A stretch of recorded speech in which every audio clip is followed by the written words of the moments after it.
Click 160, isa nag headlight lens. Matangon sa ya kani kay lisag side cover. Alright, sapit ta balik. Utang-utang na ni.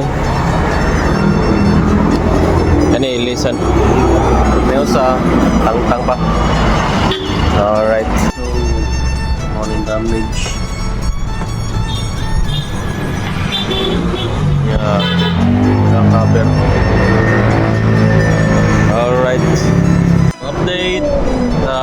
Nilisan na ang kani. Iapas lang daw kay short pass budget. So kani ilisan niya. Kani daw pa ilisan og RCP. Okay, tango na to. Bago pa biya. Nalay damage.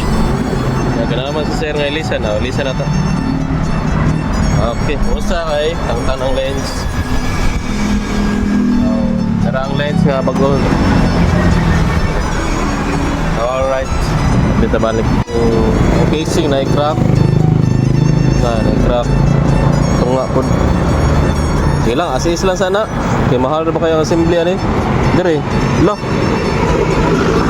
Ay sa kani kay murag kay uno na siya. Ato sa tawagan.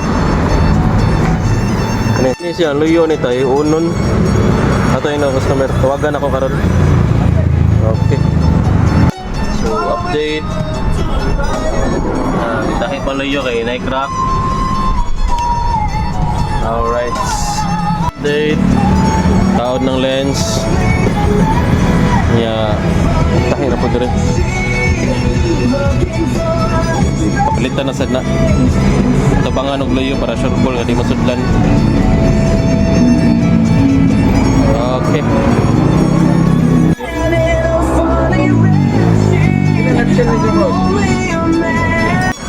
Update. Click 160. Tara sila sir. Tara sir. Og si ma'am. So, mo to taod og lens nya repair gamay sa headlight assembly kay naibok crack.